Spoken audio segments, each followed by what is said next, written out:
Olá pessoal, eu sou o professor Iveson Bezerra e vou ministrar a partir de agora a aula de sistema genital masculino. Então até agora o que nós vimos na anatomia, vocês percebem que nós temos as estruturas que são absolutamente idênticas tanto no sexo masculino quanto no sexo feminino. No que diz respeito ao sistema nervoso, ao aparelho locomotor, circulatório, respiratório, digestório, tudo que a gente viu até agora.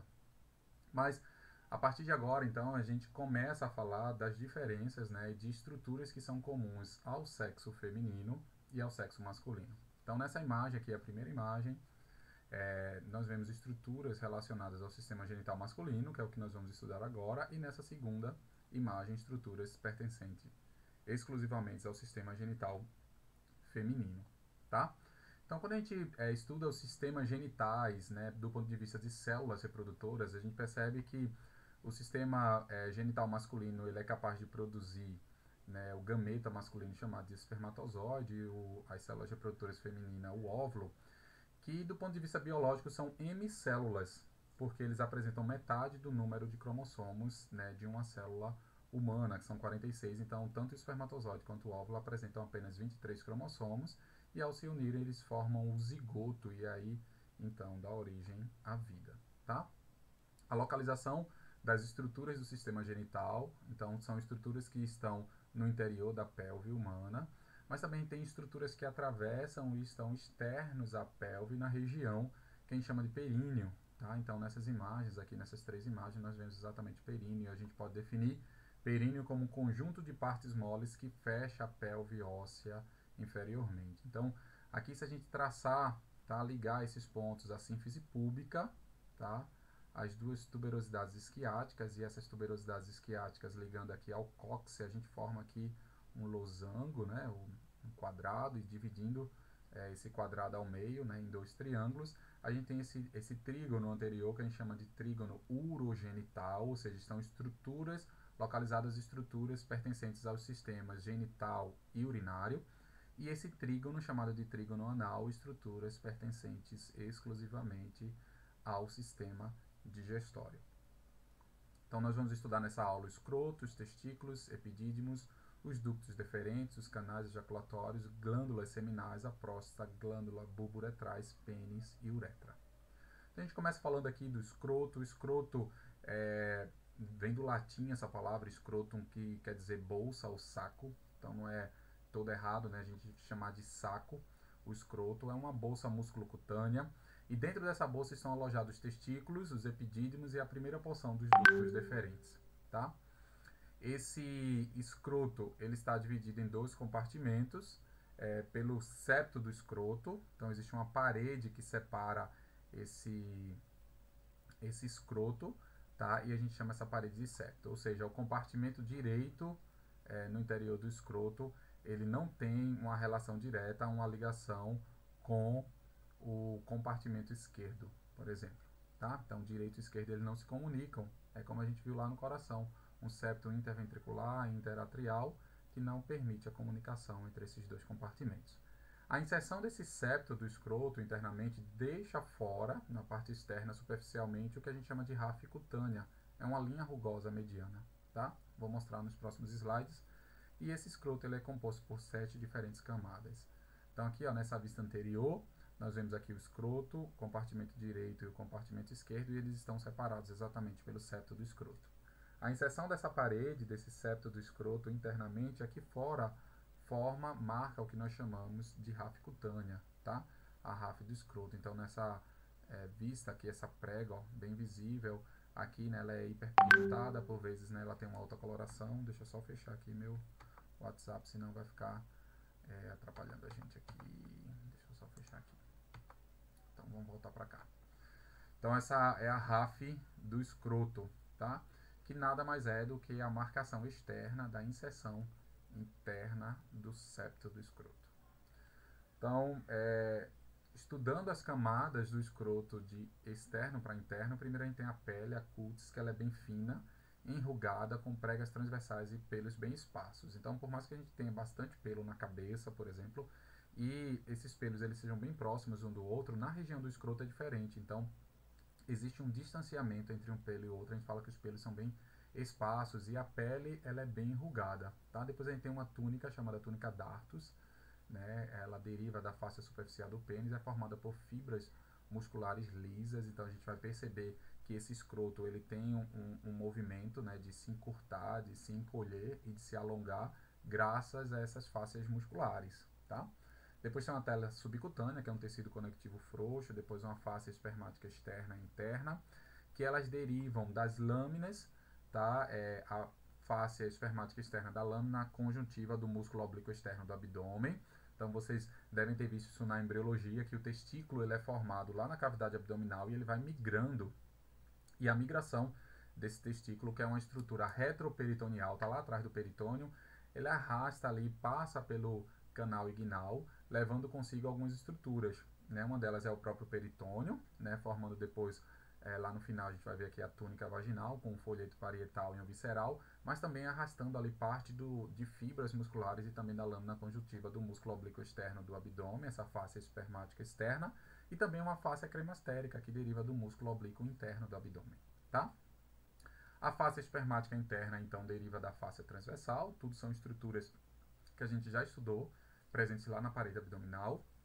E por último, a túnica vaginal, com dois folhetos, um parietal e um visceral, e entre eles, então, fazendo uma cavidade, né, vaginal, que ela é preenchida por líquido e líquido peritoneal, tá? Essa túnica vaginal envolve não somente o testículo, mas também o epidídimo e parte do ducto deferente, como veremos mais à frente. Então tá aqui, né, a gente consegue ver essa pele, né, do escroto, depois uma face superficial do escroto, chamada de túnica dartus, tá? Aqui não está sendo representada por uma palavra, mas depois a gente tem uma tela subcutânea, tá? Depois uma face espermática externa, músculos cremastéricos, uma face espermática interna, né? E por último nós temos envolvendo ali o testículo, o epidídimo e parte do ducto deferente, a túnica vaginal. Então, a túnica vaginal que tem contato diretamente com a víscera, ou seja, com o testículo, é a visceral, e aquela que tem contato com a parede desse escroto, então é a parietal. Então veja aqui, ó, revestindo o testículo, né, a túnica visceral, né, o folheto visceral, a lâmina visceral da túnica vaginal, e a última camada aqui, ó, do escroto, que é essa, ó, ligada à parede do escroto, é a lâmina parietal da túnica vaginal. Entre essas duas lâminas, a visceral e a parietal, a gente tem então uma cavidade, conforme a gente pode ver aqui, ó. Aqui então nós temos a túnica vaginal, a lâmina visceral envolvendo o testículo. Essa daqui, ó, é a túnica vaginal, a lâmina parietal, e entre elas eu tenho aqui em azul essa cavidade vaginal, e essa cavidade vaginal é preenchida então por um líquido. Esse líquido deriva então lá da cavidade abdominal, ou seja, líquido peritoneal. Então, é graças a essas túnicas musculares, né, as túnicas do escroto, que a gente tem um mecanismo de termorregulação. Então, é essencial para a espermatogênese, para a viabilidade, né, dos espermatozoides que são produzidos dentro do testículo, que ele adquira uma temperatura de 3 a 4 graus mais baixa que a cavidade abdominal. Então, internamente na cavidade abdominal, né, nós temos por volta ali de 37 graus Celsius. Então, o ideal é 34 graus, tá? 33 graus. Então, quando quem faz essa regulação, né, dessa temperatura para a viabilidade desses espermatozoides, para a espermatogênese, então, é o escroto. Então, em dias de muito calor, muito quente, né, então os meninos eles ficam como está essa primeira imagem aqui, ó, esse escroto ele relaxa a fim de que esses testículos se afastem da cavidade abdominal pela alta temperatura.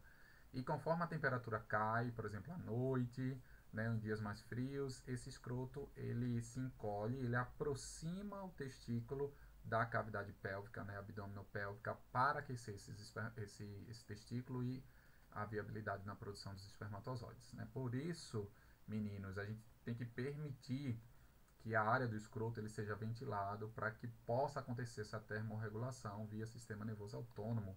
Por isso não é recomendado o uso dessas cuecas de lycra, tá? Porque elas impedem a troca de calor. O ideal é cueca de algodão. Então aqui a gente vê uma imagem, né? Isso aqui de um embrião de 4 meses, né? 4 meses, esse testículo ainda está dentro da cavidade abdominopélvica. Então aqui o finalzinho, ó, colo sigmoide reto, mesocolo sigmoide, e esses testículos lá em cima, eles vão descendo, ó, por volta de 8 meses, eles estão aqui, ó, passando, né, pelo canal inguinal, e eles literalmente caem dentro de uma bolsa, que é o escroto, tá? A ausência desse testículo dentro desse escroto, então, ao nascimento, nós chamamos de criptorquidia, tá? Então, quem for fazer a pediatria, né, que faz a palpação, deve fazer a palpação desse escroto ao nascimento, e a ausência desse testículo dentro do escroto, então é a condição que a gente chama de criptorquidia, né? Esse testículo, ele é guiado, então, pelo gubernáculo, vocês devem ter visto isso lá na embriologia, então a gente tem um gubernáculo teste, veja que isso aqui, ó, é a prega de peritônio parietal ligada à parede posterior do abdômen. O testículo está lá atrás e ele vem como arrastado, esse gubernáculo, ele guia, ele vai se encolhendo, se encolhendo, se encolhendo, até que ele leva, né, esse testículo até o escroto. Por fim, ele se transforma num ligamento aqui, ó, para prender o polo, a extremidade inferior do testículo ao fundo desse escroto, tá? Então, estou mostrando aqui, ó, a formação desses testículos, 2 meses, 3 meses, ó, 4 meses, 7 meses e ao nascimento. Então, a irrigação desse escroto, né, proveniente das artérias escrotais posteriores e anteriores. As artérias escrotais posteriores são provenientes dos ramos perineais da artéria pudenda interna, e os ramos escrotais anteriores provenientes dos ramos pudendo externos da artéria femoral. Então, lembrem aqui, né, a artéria ilíaca externa, depois que passa, né, do ligamento inguinal, se transforma na artéria femoral. E existem ramos aqui, ó, que migram para o escroto, que são os ramos pudendo externos da artéria femoral, né? A pudenda interna, que está aqui atrás, a gente vai ver numa outra imagem, então ela deriva os ramos perineais, né, que são as artérias escrotais posteriores. Além disso, a gente tem um ramo cremastérico da artéria epigástrica inferior. Vamos dar uma olhada aqui, ó. Então, a artéria epigástrica inferior aqui, ó, que tem esse trajeto ascendente, a gente tem um ramo cremastérico, tá? As artérias estão aqui, ó, pudendas externas, que derivam aqui, ó, da artéria femoral, e vem aqui, ó, para essa região, indo para o escroto. E a artéria pudenda interna, que é aquela artéria que ela sai, ó, pelo forame isquiático maior, né? Aqui é a incisura, né, a incisura isquiática maior, e ela é fechada por esse ligamento, que é o sacroespinal, vindo aqui para a espinha isquiática. Então, a artéria sai pelo forame isquiático maior, mas ela retorna, né, pelo forame isquiático menor, aqui provendo, né, ramos escrotais posteriores. Então, a gente tem aqui, ó, a artéria pudenda interna, passando aqui, ó, e os seus ramos, que são os ramos escrotais posteriores. Tendo aqui, ó, artérias escrotais posteriores. São provenientes da artéria pudenda interna, então faz essa irrigação aqui mais posterior, e lá anteriormente, vindo então da artéria femoral e epigástrica inferior, tá? A drenagem do escroto por veias escrotais anteriores e posteriores, que acompanham as artérias, drenando principalmente para a veia pudenda externa, e a drenagem linfática, então os linfonodos inguinais superficiais. Já a inervação do escroto, né, a parte mais anterior, advém do plexo lombar, e posterior do plexo sacral. Então, do plexo lombar, o ramo genital do nervo gênito femoral, né? Então, a gente tem aqui o nervo gênito femoral, que dá uma raiz, um ramo, né, femoral, é esse aqui que desce, ó, esse aqui é o gênito femoral, e a raiz genital, ele vem para cá, ó, e vai fazer a irrigação, a inervação, desculpa, do escroto anteriormente. E os ramos sacrais que saem aqui, ó, pelo forame isquiático maior, né, lá por trás aqui, ó, eu vou ter então os nervos escrotais posteriores, que são ramos perineais do nervo pudendo, tá aqui, ó, o nervo pudendo. O nervo pudendo, ele se comporta de maneira muito semelhante à artéria pudenda interna. Ele sai pelo forame isquiático maior, mas ele volta pelo menor. Então, aqui, ó, esses ramos que vêm do pudendo, aqui são os escrotais posteriores, tá vendo? Ó, nervos escrotais posteriores, e os escrotais anteriores são ramos, então, da raiz genital do nervo gênito femoral, tá? A gente ainda tem ramos perineais do nervo cutâneo posterior da coxa, que está lá atrás, tá? Então, tá aqui, ó, esse é o nervo pudendo, ó, né, de maneira muito semelhante, tem um comportamento muito semelhante da artéria pudenda interna, e aqui, então, eu tenho os ramos escrotais posteriores. Tem ele aqui, ó, o nervo pudendo, aqui também, ó, forame isquiático maior, ele volta aqui para o menor, e aí tem os ramos escrotais aqui posteriores, né? Ele dá vários nervos terminais, então a gente lá para frente vai ver que tem um nervo, tem um nervo tanto retal inferior, tem um nervo dorsal do pênis, né? É o dorsal do pênis, e no caso das meninas, o dorsal do clitóris, né? Então, advém essa inervação aqui para o escroto desse nervo pudente, tá? Então, vamos falar agora do conteúdo, né, desse escroto. Então, a gente tem os testículos, né, é um órgão par, ele é responsável pela produção dos espermatozoides, né, é um órgão glandular, porque produz também hormônios sexuais, e há uma diferença na altura, né, do testículo direito e esquerdo. Então, já por essa imagem, nessa vista anterior, a gente vê aqui, ó, que o testículo na esquerdo, ele tem uma posição mais inferior em relação ao direito. Isso, por vezes, nos faz pensar que o testículo esquerdo é maior que o direito. Não é isso. Ele é mais baixo, então tem essa impressão visual de ser maior. A gente vai ver mais pra frente que isso diz respeito à drenagem venosa, tá? Que é diferente do testículo direito para o esquerdo. Então, ele tem um formato oval, daí, né, popularmente conhecido como ovo. Tem duas faces, uma face lateral que é convexa e uma face medial que é plana. E ela é exatamente plana porque ela está ali bem junta, ela tem uma relação muito próxima com o septo do escroto. Então, a face medial, tanto do testículo direito quanto esquerdo, ele encosta no septo do escroto e ele adota então essa posição plana, e as faces laterais convexas. Essas faces lateral e medial, elas se encontram anteriormente, na margem anterior, a gente fala que é livre, porque essa daqui, ó, é a margem anterior, não tem nenhuma estrutura ligada a ela, e a margem posterior, ela tem uma relação aqui, ó, com o epidídimo, que é essa estrutura, tá? E duas extremidades, uma extremidade superior e uma extremidade inferior. A extremidade superior tem uma relação com a cabeça do epidídimo, tá? A margem posterior com o corpo aqui, ó, e a cauda do epidídimo com a extremidade inferior. Então, a gente tem aqui um resquício embrionário, que a gente chama de apêndice testicular, né? É um resquício do ducto paramesonéfrico, né? Se fosse no sexo masculino, então ia se desenvolver aqui nas tubas uterinas, tá? E esse ligamento escrotal, ele é o resquício do gubernáculo testis, que vai guiando aquela descida do testículo até o escroto, e ele termina aí no ligamento, que é chamado de ligamento escrotal. Então, ele prende a extremidade inferior do testículo aqui ao escroto, tá? Esse testículo, ele é envolvido por uma túnica albugínea, uma túnica, né, de tecido fibroso, a partir, então, da periferia, tá? Migrando aqui para a região central do testículo, ele emite vários septos, e esses septos que derivam, então, dessa túnica albugínea, subdivide esse testículo em lóbulos. São os lóbulos testiculares, onde a gente tem uma base voltada para a periferia e um ápice voltado para essa região medular, essa região central, tá?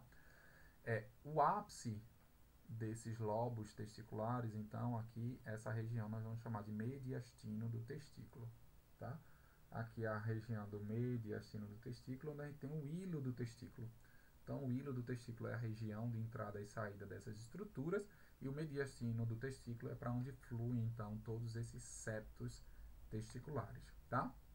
Dentro de cada lóbulo desse, que é determinado pelo septo, então aqui eu tenho um septo, ó, tem um outro aqui dentro desse lóbulo, né, de maneira microscópica, a gente tem os túbulos seminíferos, que na periferia eles são contorcidos e depois eles vão adotando uma postura de reto, né, para onde esses túbulos seminíferos retos convergem, né, eles formam o que nós chamamos de rede testicular. Então, a rede testicular é o local de confluência, né, a região de confluência de todos esses túbulos seminíferos retos, e a partir da rede testicular, que vão ser emitidos de 7 a 10 túbulos eferentes do testículo. Para onde eles vão? Eles vão migrar aqui, então, para a cabeça do epidídimo. Então, os espermatozoides, eles são produzidos, né, no interior desses túbulos contorcidos e retos, mas depois eles são enviados para o epidídimo para serem maturados. Esse epidídimo, então, né, como generalidade, ele está localizado dentro da bolsa escrotal, juntamente com o testículo. Ele ocupa aqui a margem posterior, ó, do testículo, tá aqui a margem posterior do testículo e a extremidade superior, né, recebe esses túbulos eferentes do testículo. É uma estrutura pequena, de 3,5 a 4 centímetros de comprimento. Ele tem uma forma de vírgula ou de C, né, e a partir desse epidídimo, então, nós temos essa extremidade superior que chamamos de cabeça, o corpo e a cauda. A partir da cauda do epidídimo tem-se, então, início, né, uma próxima estrutura que é o ducto deferente. Como eu já falei no slide anterior, a função desse epidídimo, então, é maturar esses espermatozoides. Então, os espermatozoides são produzidos no testículo, mas eles sofrem uma maturação no epidídimo, tá? Então, a gente divide esse epidídimo em cabeça, corpo e cauda, tá?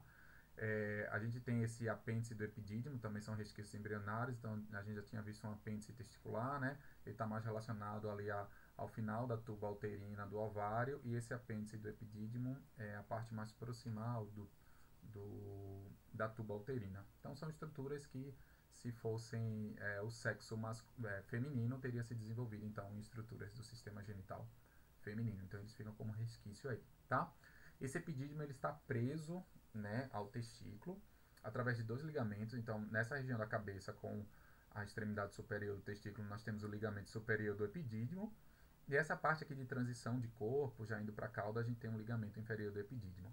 Entre o ligamento superior e inferior nós temos um espaço aqui. Então esse corpo do epidídimo ele descansa, vou colocar assim, na margem posterior do testículo, mas ele não está ligado. Eu tenho um espaço, e esse espaço eu chamo de seio do epidídimo. Então eu tenho um ligamento superior do epidídimo, prendendo o epidídimo, um ligamento inferior do epidídimo que também prende esse epidídimo, mas aqui ele é livre, ele é solto. E essa área aqui eu chamo de seio do epidídimo, tá? A irrigação desse testículo se dá pelas artérias testiculares, né? A gente chama genericamente de artérias gonadais, são ramos diretamente aqui da aorta descendente abdominal. No sexo masculino, as testiculares; no feminino, as ováricas, tá? Então, eles se desprendem aí da face anterolateral, da parte abdominal da aorta, abaixo das artérias renais, seguem no retroperitônio, né? Lembrando que essas estruturas vasculares são retroperitoneais, cruzam os ureteres, veja aqui, ó, isso é o ureter, essa estrutura aqui que vai conduzir a urina do rim para a bexiga urinária, tá? E atingem aqui, ó, o anel inguinal profundo, penetram no canal inguinal e chegam até o testículo, tá? Já a drenagem desse testículo se dá por uma rede venosa, que a gente chama de plexo pampiniforme, formada de 8 a 12 veias que emergem do testículo e também do epidídimo anteriormente ao ducto deferente, tá? Então, essa estrutura aqui amarelada é o ducto deferente. Então, é uma rede, né, vascular, porque ela tem uma função termorreguladora, então regula aí também essa temperatura, né? Há uma temperatura ideal para acontecer a espermatogênese, então além do escroto, né, exercendo um papel de termorregulador, esse plexo pampiniforme também age, né, nessa ação de termorregulação. E aí esse plexo venoso, essas várias veias, elas se unem, e aqui depois elas dão origem a uma única veia, que é chamada de veia testicular. Então, a drenagem do testículo direito, a veia testicular aqui, ela é uma tributária direto da veia cava inferior. Tá aqui, ó. E a veia testicular esquerda, ela é uma tributária da veia renal esquerda. Então, o trajeto da veia renal esquerda é mais longo do que a direita. Então, acumula mais sangue, pesa, e é por esse motivo que o testículo esquerdo ele é mais rebaixado em relação ao direito, por conta da drenagem venosa, tá? Então tá aqui, ó, mostrando o testículo, esse plexo pampiniforme, ele vem aqui, ó, mas depois ele dá origem a uma única veia. Então tá aqui do lado direito, ó, a veia testicular direita como uma tributária da cava inferior, e a veia testicular esquerda sendo tributária da veia renal esquerda. A drenagem linfática dos testículos, então, se dá por linfonodos ilíacos e também lombares, né, que são os aórticos laterais. Então nós temos aqui, ó, os ilíacos, né, que acompanham a artéria e veias ilíacas, e depois aqui os lombares, né, nessa região aqui paralela à artéria aorta descendente abdominal, tá? Esses testículos, eles são inervados, né, por um plexo nervoso testicular, né? Esse plexo ele acompanha a artéria testicular, né, e é formado por fibras parasimpáticas vagais e fibras simpáticas dos segmentos T10 e T11 da medula espinal. Vejam aqui, ó, que esse plexo que acompanha, né, como essas artérias testiculares, elas partem aqui da aorta muito próximo, tem uma relação, muita proximidade com as artérias renais. Esse plexo venoso que acompanha essa artéria aqui, ó, de um lado e do outro, e atinge o testículo, eles derivam desse plexo renal. Isso tem uma implicação clínica que muitas vezes, né, o paciente com cálculo renal, com a cólica renal, ele vai se apresentar na emergência com a dor lombar, mas uma dor que é irradiada para testículo. Então ele, né, vai se queixar de uma dor no testículo, uma dor na lombar com uma extensão até o testículo. Então você já pode desconfiar de algo renal. Então essa dor aqui no testículo se dá, né, porque essa inervação deriva do plexo renal, tá? Ducto deferente é a próxima estrutura. Então, o espermatozoide produzido no testículo, maturado no epidídimo, agora ele vai deixar esse epidídimo durante a ejaculação pelo ducto deferente. O ducto deferente é uma estrutura bem grande, então ela se divide em 4 porções. A primeira porção, que ela tem uma relação com o epidídimo e com o testículo, a gente vai chamar essa primeira porção de escrotal. Depois, funicular, é o principal componente do funículo espermático, a gente já vai ver o que é. Quando ele atravessa o canal inguinal, a gente vai chamar de inguinal, e se abrindo dentro da cavidade pélvica, de pélvica. Então, quais são as partes do ducto deferente? Escrotal, funicular, inguinal e pélvica, tá? O que é o funículo espermático, o cordão espermático? É o conjunto de estruturas aqui, ó, que vão partir, né, ou vão chegar até o testículo, até a cavidade pélvica, tá?